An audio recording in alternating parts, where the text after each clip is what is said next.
여러분 안녕하십니까. 어제부터 본격적인 선거전이 시작됐습니다. 언론들은 이 김문수 후보에 대해서 일제히 확장성이 없다.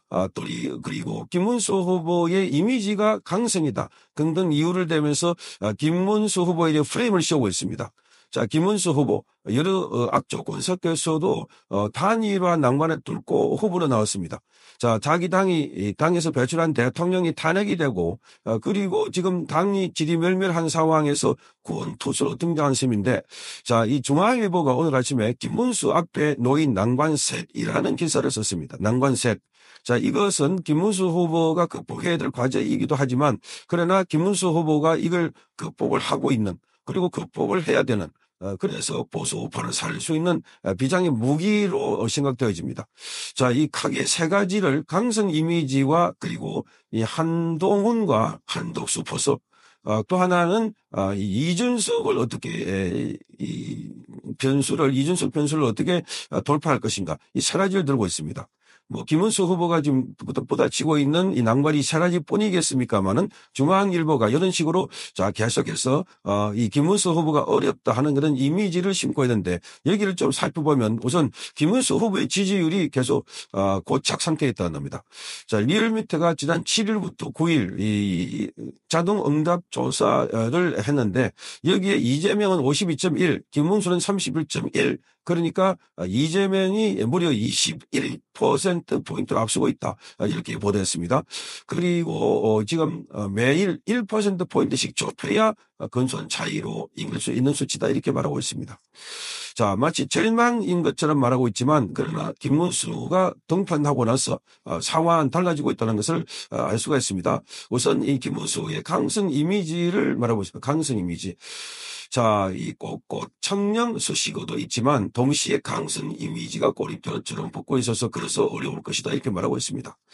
자, 그런데 지금은 대한민국이 어렵습니다. 대한민국이 가장 어려운 것 중에 하나가 이재명을 비롯해서, 자, 이런 반대한민국 세력들이 우리 차지를 넘어뜨리려고 하는, 자, 이런 상황인데, 지금은 전쟁과 같은 상황이라는 겁니다. 전쟁과 같은 상황에서 장수는 강선해야 되고 꼿꼿해야 되고 그리고 또한 유연해야 됩니다. 그런데 김문수는 여기 꼿꼿하고 강성이라는 것은 절대 부정적인 의미가 아닙니다. 자, 여기서 중앙일보는 부정적인 의미로 붙이려고 했지만 싸움에서 강한 장수가 아니면 어떻게 싸울 수 있겠습니까? 거꾸로 생각하면은 이재명은 범죄자 이미지, 거짓말쟁이 이미지. 자, 이재명은 남들을 덩치고 속이고 또는 공작 이미지. 자, 이런 걸 벗어날 수가 없습니다. 그런데 어떻게 이재명이 지지율이 오릅니까? 그러니까 이런 이미지는 만들어낸 거고, 그걸 프레임이 시켜가지고 그걸 낙인을 찍으려고 하는 것이다.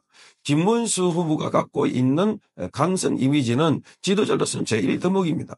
자, 전쟁에 나가는 장수가 제일 바람직한 것은 강력한 용기 있는 그런 이미지입니다. 그렇게 나와야 싸워서 이길 수 있는 거죠. 자, 김문수 후보의 그래서 강성 이미지라고 하는 것은 여기 기사에 보면 딴 목적으로 세워놨습니다. 정광훈 목사하고 과거에 아스팔트에서 자유통일당을 창당했다. 그래 함께 싸웠다. 그 얘기를 하고 있습니다. 자, 정광훈 목사가 열심히 투쟁하는 틀림없습니다. 2020년도 어떤 때입니까? 2020년 그 전후로 해가지고 2018년, 19년도 문재인이 폭정 학전이 한참 있을 때입니다. 한참. 그리고 보수 개묘를 할 때입니다. 많은 사람이 구속됐고 많은 사람이 처벌받았습니다. 200명이 구속됐습니다. 200명. 1000명이 수사를 받았습니다. 이른바 적폐청산이었습니다. 그때 유일하게 싸운 사람이 정광훈, 김문수입니다. 보수 우파 진영에 누가 싸웠습니까? 이 두 사람을 지도자로 해서 그렇게 해서 광화문 광장에서 지금까지, 그 이전까지는 박근혜 정부 때까지는 광화문 광장은 좌파들이 무대였습니다. 정광훈 목사와 김문수 전 장관이 나서서 그때 모여가지고 광화문 광장에 집결을 하고, 그래서 조국을 낙마시켰던 핵심입니다. 자, 그러니까 그 어목했던 시절에 싸웠던 사람 바로 이분들입니다. 좌파들은 싸움을 큰 영광으로 생각하고 훈장으로 생각하는데, 우파는 투쟁하면은 그걸 바로 거부를 하고 매도하고 있는 게 바로 이런 언론들입니다. 이런 언론들의 프레임에 절대 속아서는 안 됩니다. 자, 그러니까 김문수 후보는 투쟁에 성공했었던 사람이고 정광훈 목사도 마찬가지입니다. 자, 그러니까 지난 3월 달에도 그렇게 많은 사람이 광화문 광장 비롯해서 서울시대에 꽉 모였던 것도 바로 이분들이 만들어 놓은 길이었습니다. 그러니까 지금 우파는 오히려 자, 이분들 때문에 희망이 있다. 그렇게 봐야지. 자, 싸운다고, 저 강성이라고, 그래서 그게 아주 거구라고 그렇게 매도하는 거는 중앙일보다운 중국으로부터 돈 1,000억 원을 투자받은 JTBC 계열사인 중앙일보다운 발산이다. 자, 이렇게 보입니다. 자, 또 하나는 이 한동훈과 이 한덕수 포섭. 한덕수는 지금 김문수 후보를 뽑겠다, 지원하겠다라고 했습니다. 그런데 지난번에 한덕수 총리가 김문수 찾아와서 돕겠다 해놓고 그 뒤에 선대위원장지도 수락하지 않고 있습니다. 나타나지도 않고 있습니다. 이건 아주 절장부입니다. 지금 한덕수가 나왔던 것도 나라가 절체절명의 위기 때문에 본인은 50년 동안 공직생활을 했지만 이걸 지켜볼 수가 없어서 나왔다 했습니다. 그러면 지금 나와야 됩니다. 심윤성이 있는 수 지금입니다.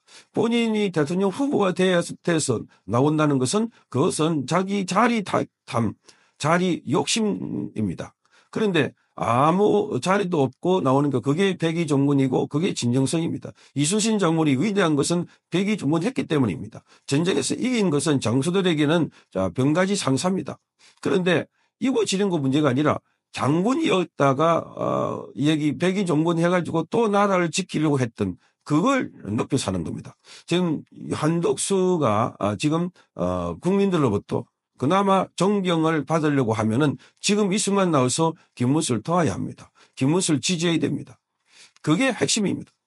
뿐만 아니라 한동훈도 마찬가지입니다. 자, 한동훈은 윤석열 대통령과 절연을 해라. 탄핵 반대를 사과하라. 이런 조건을 내걸고 있습니다. 정말 못돼 먹었습니다. 자, 윤석열 대통령이 탄핵되고 지금 이 선거가 왜 치러집니까? 바로 한동훈 때문입니다. 한동훈. 친한계가 탄핵에 찬성했기 때문에. 그런데 지금 한동훈은 윤석열 대통령과 인간적인 관계는 그렇게 해서는 안 되는 그런 관계일 뿐만 아니라 한동훈은 그야말로 지금 윤석열 대통령보다 이재명이 더 좋은 사람으로 그렇게 생각하고 있는 것 같습니다. 기본적으로 한동훈은 피하 식비를 할 줄 모르는 사람입니다. 이 한동훈을 끌어안는다고 한동훈 앞에 윤석열 대통령에 그래서 잘못했다, 뭐 탄핵도 사과한다, 자 이렇게 했다간 윤석열 대통령 지지하는 사람이 많습니다. 탄핵을 지지하는 사람, 탄핵을 반대하는 사람이 엄청 많습니다. 엄청 많습니다. 그러니까 한동훈 한 줌도 안 되는 몇몇해도 않은 거기에 굴복해서는 안 되는 겁니다. 그러니까 김문수 후보는 유연해야 됩니다. 그런 측면에서는 뭐 한동훈도 필요하면은 이렇게 지금은 써먹어야 됩니까? 지금은 한동훈도 한덕수도 전부 다 전쟁터에서는 이런 용도로 저런 용도로 이런 싸움에 저런 전투에 다 필요한 사람들입니다. 그런 측면에서는 단경책으로서 쓸 수 있지만 그러나 함께 갈 수는 없는 사람입니다. 그건 틀림없습니다. 그래서 명분을 주는 모양으로 하고 있습니다. 그래서 김문수 후보가 어제 비상계엄에 대해서는 국민들에게 고통 준 부분이 있다면 사과한다 이렇게 말했습니다. 그 전적으로 이 전략적인 발언으로 저는 그렇게 해석하고 있습니다. 전략적인 발언으로. 자, 그러니까 이제 더 이상 한동훈이 밖에서 머물 수 없습니다. 들어와야 됩니다. 자, 그렇게 이재명과 싸우겠다고 해놔놓고 한동훈도 지금 발을 빼고 있는 이유는 그러니까 이게 전부 다 한동훈이든 한덕수든 자기 개인 욕심에 따라서 지금 이 대통령 후보 출마했고 또 싸움을 하고 있다 한 걸 알 수가 있습니다. 자, 그래서 지금 김문수 장관이 어제 그렇게 발언을 함에 따라서 한동훈도 들어와야 된다. 들어올 수밖에 없는 명분을 줬다. 이렇게 봅니다. 또 하나가 이준석입니다. 이준석. 자, 이준석의 지금 몸값이 오르고 있다. 이준석의 지지율이 뭐 7%다, 8%다. 그 이준석의 지지율이 10% 이상 받게 되면 그렇지 않아도 자, 이 이준석은 김문수 후보의 지지율도 가져가고 이재명 지지율도 가져가는데 그런데 이준석이가 만약에 김문수하고 합치면 7%포인트가 더 합쳐지면은 양자 대결 그러니까 김문수와 이재명의 대결되면은 이 고도는 성공하는 겁니다. 그런 차원에서 김문수 후보가 김용태 청년 의원을 비상대책위원장으로 세웠습니다.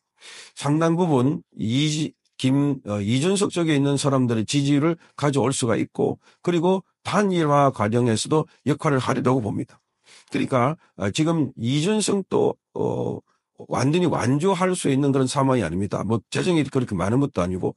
자, 그런데 나중에 결국은 이준석이 완주해가지고 이재명이 정권을 잡게 된다면 그 비난 화살은 다 이준석에게 돌아갈 것입니다. 그런 측면에서 이준석도 나중에 김문수 후보와 단일화할 가능성이 매우 높습니다. 이 세 가지 변수들 전부 다 절망 같지만 그러나 하나씩 하나씩 부술 수 있습니다. 선거는 예술이라고 했습니다. 김문수 후보가 직접 그랬습니다. 종합예술이다. 역전과 역전, 반전과 반전을 거듭한다. 자, 그러니까 지금부터 바람을 일으키고 구도를 만들고 그렇게 하면은 이길 수 있다. 자, 전다고 선다 하고 싸움에 나가면은 싸움할 필요가 없습니다. 손 들어보면 되는 겁니다. 자, 지금은 아주 우리 국민들이 김문수를 위하고 나라를 위하고 대한민국을 위하고 그래서 우리 공동체를 위한다면 반드시 이겨야 되는 이 싸움입니다. 이재명 같은 범죄자가 감옥에 가지 않으려고 본인이 대통령 되려고 하는데 여기에 깨어있는 국민들이라면 이 싸움에 이겨야 됩니다. 그래서 이 세 가지 프레임은 그야말로 아무것도 아닙니다. 강성 이미지는 오히려 김문수에게 아주 필요한 거고 우리 국민들은 안심을 시켜주는 그래서 그 주변에 흩어져 있는 한덕수나 한동훈이나 이준석이나 이런 사람들을 끌어모아 줄 수 있는 동인을 만들어주면은 그게 오히려 더 강력한 힘이 된다. 그리고 한덕수와 한동훈 이 사람들은 떨어져 나가는 순간 그때부터는 정치 성명 그리고 지금까지 쌓아온 공들이 전부 다 무너진다는 것을 알아야 합니다. 이준석도 마찬가지입니다. 혼자 나왔더라 나중에는 결국은 이준석이가 이재명 정권을 탄생시킨 주범이라는 것. 그리고 이재명이 학전과 폭전이 시작되면 그 전부 다 이준석에게 화살이 돌아간다는 것을 알아야 합니다. 그래서 지금부터는 김문수 위주로 모아야 됩니다. 이게 빅텐트입니다. 자, 그러니까 안 된다 하지 말고 지금부터 된다. 기적은 소수가 만들어내는 거고 기적은 안 된다 할 때 일어나는 겁니다. 절망 때 일어나는 겁니다. 지금 우리는 절망할 필요가 없습니다. 지금 김문수 후보 지지율 올라갑니다. 올라가야 합니다. 그건 우리 국민들이 전부 다 움직이면 됩니다. 한 사람이 10사람에게 또 몇 사람에게 이렇게 연락하고 소통하고 호소해서 반드시 범죄자가 대통령 되는 것을 막아야 된다. 이것은 우리 시대의 상식이고 절체절명의 과제라고 보아집니다. 김문수 대통령 결코 어려운 일이 아닙니다. 성창겸 TV였습니다.